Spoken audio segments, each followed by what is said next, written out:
दोस्तों नमस्कार, स्वागत है आप सभी का एक बार फिर से। चलिए जानते हैं मध्य प्रदेश की ताजा खबरों को, लेकिन उससे पहले अगर आपने अभी तक इस चैनल को सब्सक्राइब कर लें, जिससे कि आपको मध्य प्रदेश की ताजा खबर रोजाना मिलती रहे। सबसे पहली बड़ी खबर, मध्य प्रदेश के मंत्री गोविंद राजपूत पर भड़क गई कांग्रेस। मध्य प्रदेश में परिवहन मंत्री गोविंद सिंह राजपूत से संबंधित वीडियो को लेकर सियासत गर्म है। कांग्रेस की नेता शोभा ओझा ने आरोप लगाया कि आचार संहिता लागू होने के बावजूद भाजपा के नेता लोगों को प्रलोभन दे रहे और वो किसी भी तरह से चुनाव जीतने की कोशिश करते नजर आ रहे हैं, लेकिन उन्हें अच्छी तरह से पता है कि भाजपा की सरकार जा रही है। मध्य प्रदेश के परिवहन मंत्री और राजस्व मंत्री गोविंद सिंह राजपूत के वीडियो में कहते दिख रहे हैं कि जिस बूथ पर भाजपा को ज्यादा वोट पड़ेगा उसके बूथ प्रभारियों को 25 लाख रुपए दिया जाएगा। केंद्रीय मंत्री प्रहलाद पटेल की वोटर से अपील, कहा कि 2018 की तरह कांग्रेस के वादों पर भरोसा न करें। केंद्रीय मंत्री प्रहलाद सिंह पटेल ने चुनावी राज्य मध्य प्रदेश के लोगों से आग्रह किया कि वो कांग्रेस के झूठे वादों में न फंसे और इसके बजाय भारतीय जनता पार्टी पर विश्वास करें। ये भी दावा किया कि बीजेपी जो कहती है वह करती है और प्रहलाद सिंह पटेल को सत्तारूढ़ पार्टी ने मध्य प्रदेश की नरसिंहपुर सीट से मैदान में उतारा है। राज्य में 17 नवंबर को विधानसभा चुनाव के लिए मतदान होने वाला है। पूर्व विधायक मुन्ना सिंह भदौरिया ने छोड़ा बीजेपी का साथ, अब सपा की साइकिल पर होंगे सवार। मध्य प्रदेश विधानसभा चुनाव की सियासी सरगर्मी तेज है। इसी कड़ी में भिंड जिले की अटेर विधानसभा सीट से 1990 और 1998 में भाजपा से विधायक रहे मुन्ना सिंह भदौरिया ने भाजपा के कमल का साथ छोड़ दिया है और अब वो अखिलेश यादव की साइकिल यानी सपा का दामन थामने जा रहे और भदौरिया ने 17 अक्टूबर को बीजेपी से अपना इस्तीफा दे दिया है। चुनावी बिगुल फूकने उज्जैन आएंगे पीएम मोदी, करेंगे आम सभा, तारीख अभी तय नहीं है। भगवान महाकाल की नगरी उज्जैन में प्रधानमंत्री मोदी की विशाल आम सभा को संबोधित करने की योजना है और अभी पीएमओ कार्यालय से तारीख तय नहीं हो पाई है। विधानसभा चुनाव में प्रधानमंत्री मोदी की उज्जैन संभाग में आम सभा होती आई है। साल 2013 के चुनाव में भी उज्जैन शहर में प्रधानमंत्री मोदी ने नानखेड़ा स्टेडियम से आम सभा को संबोधित किया था। उमा भारती के भतीजे राहुल का मुकाबला एक बार फिर से कांग्रेस की चंदा देवी से। अंचल के टीकमगढ़ जिले की खरगापुर विधानसभा सीट इस मामले में चर्चित है, क्योंकि यहां भाजपा की ओर से पूर्व मुख्यमंत्री साध्वी उमा भारती के भतीजे राहुल सिंह लोधी मैदान में हैं। उनका मुकाबला एक बार फिर से प्रतिद्वंदी चंदा रानी गौर से है। राहुल ने 2018 में चंदा रानी को लगभग 11,500 वोटों से हरा दिया था। मध्य प्रदेश में सास बहू की जोड़ी को नहीं भाया कांग्रेस का साथ, अब बीजेपी में दिखाएगी अपनी ताकत। अशोकनगर और शिवपुरी में कांग्रेस को बड़ा झटका लगा है।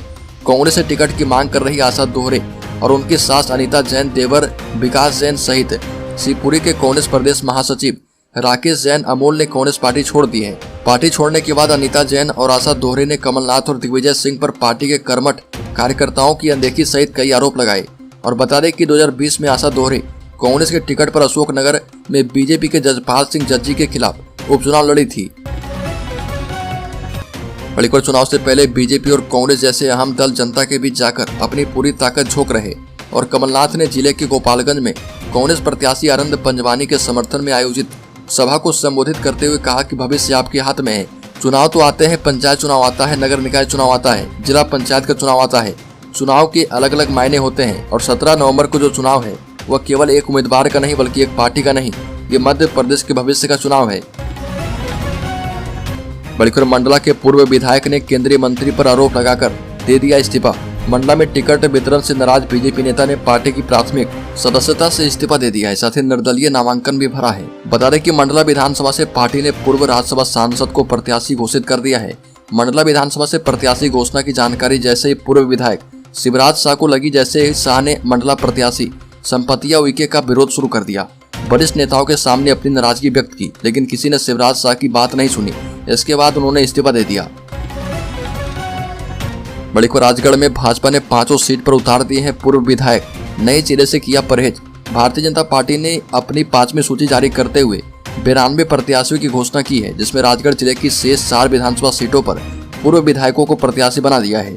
बता दें कि राजगढ़ जिले की 5 सीट पर भारतीय जनता पार्टी अपनी पकड़ मजबूत बनाना चाहती है और इसके लिए भाजपा के द्वारा पुराने चेहरे और पूर्व विधायकों पर दांव खेला गया है। नामांकन से पहले करनी सेना के जीवन सिंह को जिला बदर का नोटिस जारी कर दिया गया। बता दें कि 2 दिन पहले जावरा विधानसभा सीट से चुनाव लड़ने एवं प्रदेश की 60 से अधिक सीटों पर उम्मीदवार उतारने की घोषणा करने वाले करनी सेना परिवार संगठन के प्रमुख जीवन सिंह शेरपुर को कलेक्टर न्यायालय द्वारा जिला बदर का नोटिस जारी किया गया है। नोटिस के बाद जीवन सिंह शेरपुर ने वीडियो जारी कर कहा कि वो डरने वाले नहीं हैं, नामांकन शामिल करेंगे और वकील नोटिस का जवाब देने के लिए उपस्थित होंगे।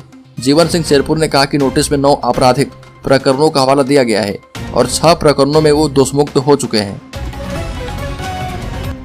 महाकौशल में गोंडवाना गणतंत्र पार्टी की गुगली देखकर दंग है कांग्रेस। महाकौशल में बरसों से सक्रिय गोंडवाना गणतंत्र पार्टी आदिवासी अंचल महाकौशल की कई सीटों से राष्ट्रीय पार्टियां खास तौर पर कांग्रेस के समीकरण बिगड़ने लगी है और आदिवासी वर्ग के लिए आरक्षित 13 सीटें महाकौशल में है। आदिवासी बहुल मंडला, उमरिया और डिंडौरी की बात करें अथवा महाराष्ट्र सीमा से लगे बालाघाट और छिंदवाड़ा, इन जिलों की अलग अलग सीटों पर गोंगपा ने कई बार मुकाबला रोचक बना दिया है। भारतीय जनता पार्टी के राष्ट्रीय महासचिव कैलाश विजयवर्गीय इन दिनों इंदौर की विधानसभा 1 में बतौर उम्मीदवार जोर आजमाइश कर रहे। अब कैलाश विजयवर्गीय ने कहा कि हमें जितनी घास खिलाओगे वह उतना ही तेज दौड़ेगा। कैलाश विजयवर्गीय की इंदौर संभाग में मजबूत पकड़ है, ऐसे में पार्टी ने उन्हें विधानसभा में उम्मीदवार बना दिया है। उनके सामने कांग्रेस पार्टी ने संजय शुक्ला को उम्मीदवार बनाया है। राज्य के दमोह जिले में चल समारोह के दौरान वर्ग विशेष के मुस्लिम युवकों ने किया पथराव, मची भगदड़। बता दें कि दमोह जिले के हिंडोरिया में चल समारोह के दौरान वर्ग विशेष के मुस्लिम लोगों के द्वारा पत्थरबाजी कर दी गई और समय रहते पुलिस ने मामला संभाल लिया, अन्यथा दमोह सांप्रदायिक लपटों में झुलस जाता। जिले भर में चल रहे चल समारोह उत्साह पूर्वक मनाया गया और जगह जगह से देवी प्रतिमाएं अखाड़े के साथ निकली और तालाब एवं नदियों में विसर्जन किया गया। लेकिन इसी बीच एक घटना ने सांप्रदायिक गर्मी बढ़ा दी। यदि समय रहते पुलिस एक्शन न लेती तो निश्चित रूप से दमोह जिला चंद मिनटों में दंगों की चपेट में आ जाता। बता दें कि हिंडोरिया नगर में चल रहे चल समारोह के दौरान प्रतिमाएं तैयार करके निकाली जा रही थी। इसी दौरान अखाड़ा नंबर 1 के मेन बाजार में स्थापित नगर सेठानी को विसर्जन के लिए ले जाया जा रहा था। इसी दौरान बस स्टैंड क्षेत्र पर कुछ लोगों ने पथराव शुरू कर दिया। मध्य प्रदेश में सियासी उठापटक जारी। सिवनी में कांग्रेस प्रत्याशी पर बीजेपी की चुटकी। एमपी में विधानसभा चुनाव के मद्देनजर पार्टियों में उठापटक जारी है। टिकट वितरण को लेकर कांग्रेस और बीजेपी में असंतोष साफ दिख रहा। मध्य प्रदेश के सिवनी जिले के केवलारी विधानसभा में 2 दिग्गज के बीच चुनाव अपने चरम पर है और केवलारी कांग्रेस प्रत्याशी रजनीश सिंह ठाकुर का वीडियो सोशल मीडिया पर वायरल हो रहा, जिसमें पूर्व विधायक रजनीश सिंह ठाकुर कहते हुए नजर आ रहे हैं कि मंत्री बनने के लिए लड़ रहे हैं और उनके इस वीडियो पर बीजेपी ने पलटवार किया है। कमलनाथ के गृह जिले छिंदवाड़ा की चौराई विधानसभा में कांग्रेस के घोषित प्रत्याशी के विरोध में युवा किसान नेता नीरज बंटी ठाकुर ने नामांकन दाखिल करके बगावत की शुरुआत कर दी है। मध्य प्रदेश के विधानसभा चुनाव के बीच पूर्व मुख्यमंत्री उमा भारती ने फिर से शराब दुकानों का मुद्दा उठा दिया है और सोशल मीडिया पर लिखा कि मेरे बड़े भाई मुख्यमंत्री शिवराज सिंह चौहान ने कहा कि जहां लाडली बहनें लिख कर देगी वहां शराब की दुकान भी बंद हो जाएगी। पूर्व सीएम ने लिखा कि इसके लिए शिवराज जी का अभिनंदन, ऐसी कई दुकानें मेरी नजर में हैं। मैं अभी 2 से 3 दिन में ही लाडली बहनों से लिखवाकर कलेक्टर के पास भिजवाती हूँ। चुनाव आचार संहिता के चलते क्या वो सीएम की घोषणा को मानेंगे? केंद्रीय मंत्री तोमर ने कहा कि विरोध कांग्रेस का नहीं कर रहा, देश को तोड़ने वाली मनोवृत्ति का कर रहा। केंद्रीय मंत्री नरेंद्र सिंह तोमर ने कहा कि हमारा विरोध कांग्रेस से नहीं बल्कि वर्तमान में देश को तोड़ने वाली एवं सनातन धर्म का नाश करने का सोच रखने वाली मनोवृत्ति का है। केंद्रीय मंत्री तोमर ने कहा कि आज अधर्म पर धर्म की विजय का दिन है और लोकतंत्र का धर्मयुद्ध शुरू है। विश्व की सभी बड़ी राजनीतिक पार्टी के कार्यकर्ताओं ने चुनावी समर में मोर्चा संभाल लिया है और जीत धर्म की होगी। मध्य प्रदेश के पूर्व मुख्यमंत्री उमा भारती ने एक बार फिर से अपनी पार्टी को असहज कर देने वाला बयान दिया है और दोहराया कि 2024 का लोकसभा चुनाव लड़ने को तैयार है, लेकिन इस विषय में अब उन्हें नहीं बल्कि पार्टी के राष्ट्रीय अध्यक्ष जेपी नड्डा को सोचना है।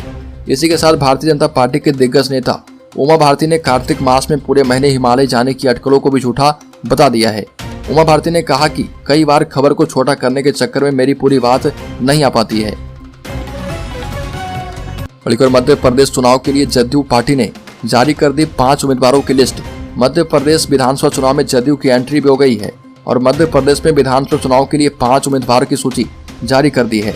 जदयू के राष्ट्रीय महासचिव अशफाक अहमद खान के बयान के मुताबिक यह सूची एमपी के लिए पहली है, जहां 17 नवंबर को सभी 230 सीटों के लिए मतदान किया जाएगा।